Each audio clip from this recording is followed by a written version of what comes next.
সুপ্রিয় দর্শক, আসসালামু আলাইকুম। আপনাদের সবাইকে স্বাগত জানাচ্ছি এখনকার আলোচনা। আপনাদের সঙ্গে আছি আমি সিরাজুল ইসলাম। দর্শক, রাতভর ইরান এবং আমেরিকার মধ্যে ব্যাপক সংঘর্ষ হয়েছে। ইরানের হামলায় আমেরিকার বড় রকমের ক্ষয়ক্ষতি হয়েছে। বলা যায় পুরো মধ্যপ্রাচ্য ইরানের ক্ষেপণাস্ত্র এবং ড্রোনের হামলায় জ্বলছে। এর ভেতরে ইরান কুয়েত, বাহরাইন এবং সংযুক্ত আরব আমিরাতের লোকজনকে মেসেজ দিয়েছে, বার্তা দিয়েছে, সতর্ক বার্তা, যাতে তারা মার্কিন সামরিক কোনো ঘাঁটির কাছে না থাকে। এমনকি যে সমস্ত জনবহুল এলাকায় আমেরিকার ক্ষেপণাস্ত্র প্রতিরক্ষা ব্যবস্থা বা হাইমার্স সিস্টেম, ক্ষেপণাস্ত্র ছোড়ার যে লঞ্চার, এগুলো মোতায়েন করা আছে, সেই সমস্ত জায়গা থেকে যেন নিরাপদ দূরত্ব বজায় রাখে লোকজনকে, কারণ ইরান সেখানে হামলা চালাবে। এদিকে চীনের প্রেসিডেন্ট শি জিনপিং সৌদি যুবরাজ মোহাম্মদ বিন সালমানকে উদ্দেশ্য করে একটি বার্তা দিয়েছেন। তিনি বলেছেন, পারস্য উপসাগরীয় অঞ্চলের তেল সম্পদ বাঁচাতে হলে আমেরিকাকে ইরানের উপরে হামলা করা থেকে বিরত রাখুন। অর্থাৎ ইরানের উপর যাতে আমেরিকা হামলা বন্ধ করে, তার বার্তা দিয়েছেন শি জিনপিং। শি জিনপিংয়ের এই মেসেজ, এই বার্তা আসলে কি অর্থ বহন করে, আমি সে বিষয়ে আশা করি বিস্তারিত আলোচনা করব। এদিকে মার্কিন যুদ্ধবাজ সিনেটর লিন্ডসে গ্রাহামের মৃত্যু হয়েছে। তিনি মারা গেছেন, কিন্তু তার মৃত্যু নিয়ে নানান বিতর্ক।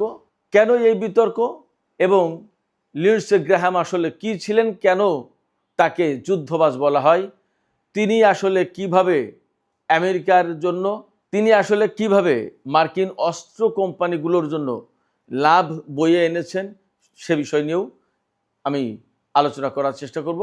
আশা করি আপনারা আজকের এই ভিডিও থেকে বিশেষ কিছু গুরুত্বপূর্ণ তথ্য পাবেন। আর ভিডিও যদি ভালো লাগে তাহলে লাইক, কমেন্ট, শেয়ার করবেন এবং চ্যানেলটি সাবস্ক্রাইব করে সাথেই থাকবেন। দর্শক, শুরু করি ইরান এবং আমেরিকার মধ্যকার যে হামলা, পাল্টা হামলার ঘটনা, তা নিয়ে। এরই মধ্যে সামাজিক যোগাযোগের মাধ্যমে বিভিন্ন রকমের তথ্য ছড়িয়েছে। যেমন ইরান আমেরিকার আব্রাহাম লিঙ্কন বিমানবাহী রণতরীতে হামলা চালিয়েছে সিজিল ক্ষেপণাস্ত্র দিয়ে। আসলে এই তথ্যের কোনো বাস্তবতা আমি যাচাই বাছাই করতে পারিনি, শুধুমাত্র সামাজিক যোগাযোগ মাধ্যমে দেখছি। আরেকটা ভিডিও ছড়ানো হয়েছে, মার্কিন সবচেয়ে বড় যে বিমানবাহী রণতরী জেরাল্ড আর ফোর্ডে কিভাবে ইরান হামলা চালিয়েছিল এবং ইরানের হামলায় কিভাবে জাহাজটি জ্বলেছে, পুড়েছে এবং মারাত্মকভাবে ক্ষতিগ্রস্ত হয়ে ডকইয়ার্ডে স্থান নিয়েছে, সেই ভিডিও ছড়িয়ে পড়েছে। তবে বাস্তব যে ভিডিওগুলো বা বাস্তব যে তথ্য আমাদের কাছে আসছে, পাচ্ছি বা জানছি আমরা, সেটা হচ্ছে এই যে ইরান গত রাতে কুয়েতে ব্যাপক হামলা চালিয়েছে ক্ষেপণাস্ত্র দিয়ে এবং ড্রোন দিয়ে। ইরানের হামলায় কুয়েতে দুটো মার্কিন ঘাঁটি, আলী আল সালেম এয়ারবেস এবং শেখ আহমেদ আল জাবের বিমান ঘাঁটি, এই দুটো বিমান ঘাঁটিতে ব্যাপক ক্ষয়ক্ষতি হয়েছে। কোনো কোনো মাধ্যমে বলা হচ্ছে যে আমেরিকার একটা বিমান ঘাঁটি এখানে একদম সম্পূর্ণ ধ্বংস হয়ে গেছে। এই দুটো ঘাঁটিতে আমেরিকার হাইমার্স সিস্টেম, কেউ বলে হিমার্স, এই ক্ষেপণাস্ত্র ব্যবস্থা একদম ধ্বংস হয়েছে ইরানের ক্ষেপণাস্ত্র হামলায়। ইরান এইসব জায়গায় ব্যালিস্টিক ক্ষেপণাস্ত্র হামলা চালিয়েছে। তো এই হিমার্স ক্ষেপণাস্ত্র যে ব্যবস্থা, এর থেকে 6টা বা 12টা রকেট ছোড়া যায়, আর ক্ষেপণাস্ত্র হলে 2টো অথবা 4টা এরকম। এর আগে পেট্রো ডিফেন্স সিস্টেম ধ্বংস হয়েছে কুয়েতে। এরপরে আরও যা ধ্বংস হয়েছে তা হচ্ছে স্ট্র্যাটেজিক রাডার সিস্টেম এবং গোলা বারুদের গুদাম। এই গুদামে ক্ষেপণাস্ত্র ভর্তি ছিল, সেই গুদাম ধ্বংস হয়ে গেছে। এ সমস্ত অস্ত্র এবং প্রতিরক্ষার সরঞ্জাম আমেরিকার। বাহরাইনে P-8 ইলেকট্রনিক ওয়ারফেয়ার এয়ারক্রাফটের হ্যাঙ্গার ধ্বংস হয়েছে, তার মানে সেখানে এই বিমান ছিল। এছাড়া মার্কিন সামরিক ড্রোনের কমান্ড অ্যান্ড কন্ট্রোল সেন্টার একদম কমপ্লিটলি ধ্বংস করেছে।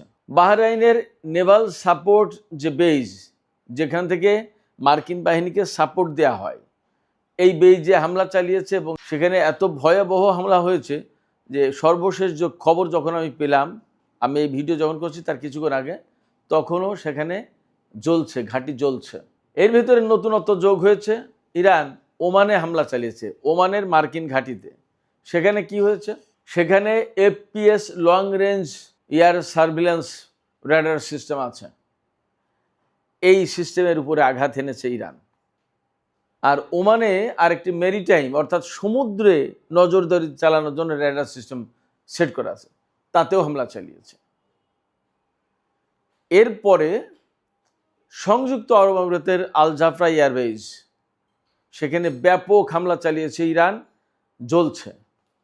অ্যাট দ্য সেম টাইম জর্দানের প্রিন্স হাসান এয়ারবেজ, সেখানেও হামলা চালিয়েছে। সেখানে জ্বালানি ডিপো এবং অস্ত্র গুদাম ধ্বংস হয়েছে। এর আগে রোববার তো সেখানে বিমানের হ্যাঙ্গার এবং বিমান ধ্বংস হয়েছিল বলে বলা হচ্ছে।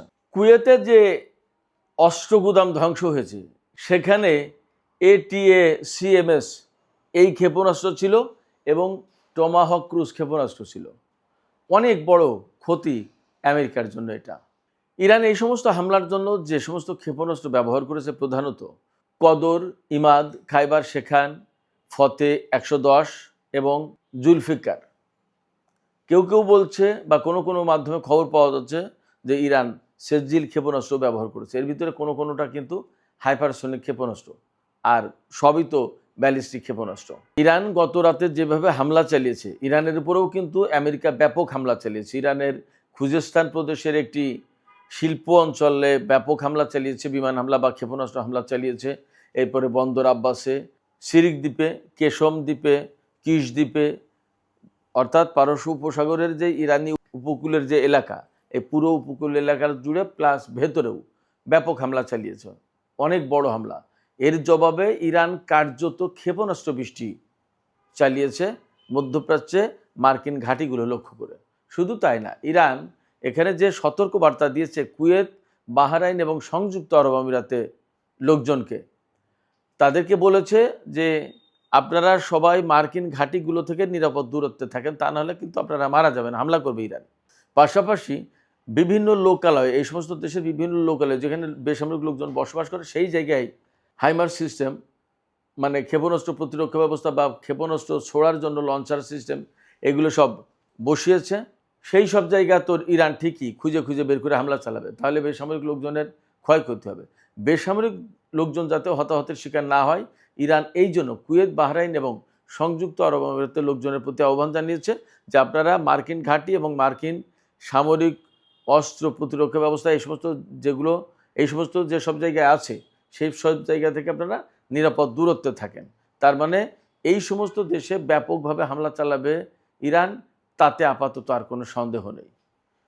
শুধু তাই না, ইরান কিন্তু এই হুঁশিয়ারি উচ্চারণ করেছে, পারস্য উপসাগরীয় যে সমস্ত আরব দেশ ইরানের বিরুদ্ধে যুদ্ধ করার জন্য আমেরিকাকে ঘাঁটি, বন্দর, আকাশপথ দিয়ে সহযোগিতা করছে, তারা যদি তাদের তেল সম্পদ ব্যবহার করতে চায় তাহলে এখনই এই সমস্ত ঘাঁটি ব্যবহার বন্ধ করুক, অর্থাৎ আমেরিকার সেনারা যাতে এই সমস্ত ঘাঁটি ব্যবহার করতে না পারে। একই কথা বলেছে চীনের প্রেসিডেন্ট শি জিনপিং সৌদি যুবরাজ মোহাম্মদ বিন সালমানকে। চীনা প্রেসিডেন্ট বলেছেন যে পারস্য উপসাগরীয় এলাকার আরব দেশগুলো যদি তেল এবং গ্যাস ব্যবহার করতে চায়, এই সম্পদগুলো যদি বাঁচাতে চায় ইরানের ক্ষেপণাস্ত্র থেকে, তাহলে এই সব দেশ যেন আমেরিকাকে তাদের ঘাঁটি মাটি ব্যবহার করা থেকে বিরত রাখে, বন্ধ করে দেয়, যাতে আমেরিকা ব্যবহার করতে না পারে। এক। দুই হচ্ছে, শি জিনপিং আরও বলেছেন যে এই পারস্য উপসাগরীয় আরব দেশগুলোর নেতাদের উচিত ইরানের নেতৃত্বকে ধ্বংস করার জন্য আমেরিকা যেভাবে ক্ষেপণাস্ত্র এবং বিমান হামলা চালাচ্ছে সেইগুলো বন্ধ করতে বাধ্য করা উচিত আমেরিকাকে। তার মানে এখানে চীনের পক্ষ থেকে কিন্তু আরব দেশগুলোকে একদম পরিষ্কার বার্তা দেওয়া হয়েছে। এই কথা মানে হচ্ছে যে তার মতামত বা তাদের পর্যবেক্ষণ বা তাদের সিদ্ধান্ত জানিয়ে দেয়া। এখন কি করবে সেগুলো সৌদি আরব বা পারস্য উপসাগরীয় আরব দেশগুলোর ব্যাপার, কিন্তু চীন যে এই বিষয়গুলোকে ভালো চোখে দেখছে না, এটা কিন্তু পরিষ্কার হয়ে গেছে শি জিনপিংয়ের এই বক্তব্য থেকে। এর মানেই হচ্ছে চীন কার্যত ইরানকেই সমর্থন করছে। তার মানে ইরানের উপর যে হামলা চালাচ্ছে আমেরিকা, সেই হামলাকে সমর্থন করলো না বা সেই হামলাকে পছন্দ করছে না, সেই হামলা বন্ধ হওয়া উচিত, তিনি সে বার্তাও দিলেন। ফলে এখানে একদম ক্লিয়ার, কোনো মতেই চীন এই যুদ্ধকে সাপোর্ট করছে না, আরব দেশগুলো যা করছে তাও পছন্দ করছেন না। তার মানে আরব দেশগুলোকে প্রেসিডেন্ট শি জিনপিং এই বার্তা দিলেন যে তারা যেন, অর্থাৎ আরব দেশগুলো যেন আমেরিকাকে সহযোগিতা না করে। এপাশে হরমুজ প্রণালী তো কার্যত বন্ধই রয়েছে। গতকাল অর্থাৎ রোববার সব কিছু মিলে মোট 6টা জাহাজ হরমুজ প্রণালী অতিক্রম করেছে। তার ভিতরে ইরানের 1টি বা 2টি জাহাজে 2 মিলিয়ন অর্থাৎ 20 লাখ ব্যারেল তেল পরিবহন করা হয়েছে। আর একটা জাহাজ ছিল কুয়েতের 5 লাখ ব্যারেল তেলের জাহাজ। মোট 6টা জাহাজ গতকাল চলাচল করেছে হরমুজ প্রণালী দিয়ে। তবে আমেরিকা যে দাবি করছে যে হরমুজ প্রণালী খোলা আছে, না, খোলা নেই, পরিপূর্ণভাবে খোলা নেই। কিছু কিছু জাহাজ যেতে দিচ্ছে ইরান, যেগুলোকে তারা অনুমতি দিচ্ছে। যাই হোক সুপ্রিয় দর্শক, আলোচনার শেষ পর্যায়ে মার্কিন যুদ্ধবাজ সিনেটর, যাকে হকিস বলা হয়, এটা মশহুর, তিনি একদম ফেমাস এইভাবেই, হকিস সিনেটর লিন্ডসে গ্রাহামের মৃত্যুর যে বিতর্ক, মৃত্যু সম্পর্কে যে বিতর্ক উঠেছে সেই সম্পর্কে কিছু কথা বলি। বলা হচ্ছে তার স্বাভাবিক মৃত্যু হয়েছে, মানে আকস্মিক মৃত্যু হয়েছে, হঠাৎ করে হার্ট অ্যাটাক করে বা একটা কিছুতে হঠাৎ অসুস্থ হয়ে পড়ে মারা গেছে। কিন্তু বলা হচ্ছে তিনি তার আগে ইউক্রেনে ছিলেন এবং ইউক্রেনে একটা ড্রোন উৎপাদন কারখানা পরিদর্শন করেছেন। ইউক্রেনের প্রেসিডেন্ট ভলোদিমির জেলেনস্কির সাথে বৈঠক করেছেন। তিনি আমেরিকা থেকে পোল্যান্ড হয়ে ইউক্রেনে গেছেন, ইউক্রেন থেকে পোল্যান্ড হয়ে আবার আমেরিকা ফিরেছেন। যে সময়সীমা বলা হচ্ছে তাতে তিনি ইউক্রেন থেকে পোল্যান্ড হয়ে আমেরিকায় ফিরে যেতে পারেন না, এরকম একটা কথা, এরকম দাবি উঠেছে। তিনি মূলত রাশিয়ার ক্ষেপণাস্ত্র হামলায় মারা গেছে ইউক্রেনের ভেতরে, এই কথা গোপন করার জন্য তাকে তড়িঘড়ি করে বলা হচ্ছে যে তিনি তার নিজ বাসভবনে তিনি মারা গেছেন আকস্মিকভাবে অসুস্থ হয়ে পড়ে। যাই হোক, তিনি যেভাবে মারা যান না কেন, তিনি মারা গেছেন, এটা হচ্ছে বাস্তবতা। কিন্তু তিনি যুদ্ধবাজ হিসেবে খ্যাত কেন, কি করেছেন তিনি? একদম সহজ। তিনি 2003 সালে সিনেটর নির্বাচিত হয়েছেন সাউথ ক্যারোলাইনা থেকে। সাউথ ক্যারোলাইনা থেকে সিনেটর নির্বাচিত হওয়ার পরে 2003 থেকে 2026 সাল পর্যন্ত তিনি 5 বার সিনেটর নির্বাচিত হয়েছেন। এবারও তিনি নির্বাচন করবেন বলে কথা ছিল। তো তিনি সবসময় আমেরিকার যুদ্ধের পক্ষে, অস্ত্র উৎপাদন বাড়ানোর পক্ষে, সামরিক বাজেট বাড়ানোর পক্ষে, বিভিন্ন দেশে দেশে যুদ্ধ, সামরিক আগ্রাসন বা সামরিক অভিযান যাই বলেন, এইগুলো চালানোর পক্ষে। যেমন এই যে ইরানের ব্যাপারে, ইরানের উপরে পারমাণবিক বোমা হামলা চালানো উচিত, ব্যাপকভাবে হামলা চালানো উচিত, একদম ইরানের নেতৃত্বকে, সরকারকে ধ্বংস করে দেওয়া উচিত, গাজাকে একদম ধ্বংস করে দেওয়া উচিত, সিরিয়ায় আমেরিকার হামলা চালানো উচিত, ইরাকে হামলা চালিয়েছে, আফগানিস্তানে, লিবিয়ায়, প্রত্যেকটা জায়গায় লিন্ডসে গ্রাহামের সমর্থন ছিল এবং তিনি সবসময় যুদ্ধের পক্ষে ওকালতি করে, সবসময় অস্ত্র উৎপাদন বাড়ানোর ব্যাপারে ওকালতি করে এবং সবসময় সামরিক বাজেট, মার্কিন সামরিক বাজেট বাড়ানোর ব্যাপারে ওকালতি করে। কারণ কি, তিনি যতবার নির্বাচিত হয়েছেন প্রত্যেকবার মার্কিন যত অস্ত্র নির্মাতা কোম্পানি, এই যে বোয়িং বলেন, লকহিড মার্টিন বলেন, তারপরে আপনার নর্থরপ গ্রুম্যান, এরকম যত কোম্পানি আছে, প্রত্যেকটা কোম্পানি তাকে, কোম্পানির মানে কর্মকর্তারা লিন্ডসে গ্রাহামকে নির্বাচনের সময় তহবিল সরবরাহ করে, তহবিল দেয়, মানে অর্থ দেয়, ডলার দেয়, যাতে তিনি নির্বাচনে ব্যাপকভাবে পয়সা খরচ করতে পারেন এবং তিনি নির্বাচন করার পর থেকে আজ পর্যন্ত কখনো সম্ভবত হারেননি। কারণ কি, ব্যাপকভাবে তিনি টাকা খরচ করেন। আর তাতে এই অস্ত্র কোম্পানিগুলো তাকে কেন টাকা দেয়? তাকে টাকা দেয় মূলত এই কারণে যে তিনি তো অস্ত্র কোম্পানিগুলোর পক্ষে কথা বলেন, অস্ত্র উৎপাদনের কথা বলেন, বিভিন্ন দেশে দেশে যুদ্ধ, সামরিক অভিযান পরিচালনার কথা বলেন এবং সামরিক বাজেট বাড়ানোর কথা বলেন। এইগুলো যখন হয় তখন অস্ত্র কোম্পানিগুলো আলটিমেটলি লাভবান হয়, যার কারণে লিন্ডসে গ্রাহামকে তারা সবাই পছন্দ করে, তাকে টাকা দেয় এবং তিনিও ওই সমস্ত অস্ত্র কোম্পানির জন্য কথা বলেন, কাজ করেন। ফলে এই লিন্ডসে গ্রাহাম কিন্তু মার্কিন অস্ত্র কোম্পানির স্বার্থ দেখে গেছেন বলে আমরা পর্যবেক্ষণে বলতে পারি। বাট তার এই যুদ্ধবাজ নীতি, অস্ত্র উৎপাদন, মার্কিন সামরিক বাজেট বাড়ানো, দেশে দেশে যুদ্ধ চাপিয়ে দেওয়া, এই সমস্ত বক্তব্য, তার এই সমস্ত অবস্থান, এই নীতির কারণে বিশ্বের বহু দেশ ব্যাপকভাবে ক্ষতিগ্রস্ত হয়েছে, তাতে কোনো সন্দেহ নেই। এবং এই ক্ষতিগ্রস্ত হওয়ার কারণে দেশে দেশে বিশেষ করে মুসলিম জনপদগুলো ধ্বংস হয়েছে এবং লাখ লাখ মানুষ, বেসামরিক মানুষ মারা গেছে। এর দায়ভাগ লিন্ডসে গ্রাহামের উপর বর্তায়, এতেও কোনো সন্দেহ নেই। সুপ্রিয় দর্শক, এখনকার মতো আলোচনা শেষ করতে চাইছি। আলোচনা শেষের আগে আমি আপনাদের কাছে প্রশ্ন করি, এই যে লিন্ডসে গ্রাহাম বিশ্বের বিভিন্ন দেশে দেশে মার্কিন সামরিক অভিযানের জন্য তার যে ভূমিকা, সেই ভূমিকার কারণে তাকে কি আসলে দায়ী না করে পারা যায়? তিনি কি দায়ী নন? আপনাদের মতামত কি? আপনাদের মতামত কমেন্টে জানাতে পারেন। আর ভিডিও ভালো লাগলে লাইক, কমেন্ট, শেয়ার করবেন এবং চ্যানেলটি সাবস্ক্রাইব করে সাথেই থাকবেন।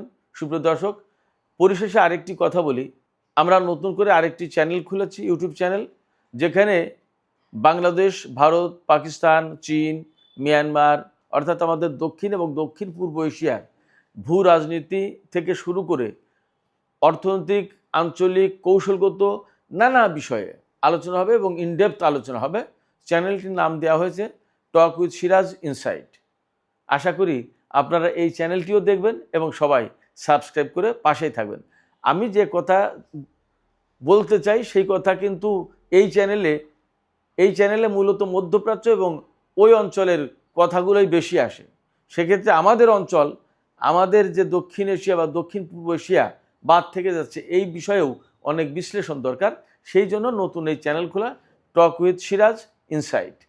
আশা করি দুটো চ্যানেলের সাথে আপনারা থাকবেন, সাবস্ক্রাইব করবেন, সহযোগিতা করবেন এবং প্রতিদিন নিত্য নতুন ইনডেপথ আলোচনা নিয়ে আপনাদের জন্য ভিডিও উপহার দেব। আশা করি আপনারা সঙ্গেই থাকবেন। সুপ্রিয় দর্শক, আজকের আলোচনা এখানেই শেষ করছি। আপনারা সবাই অনেক অনেক ভালো থাকুন। আল্লাহ হাফেজ।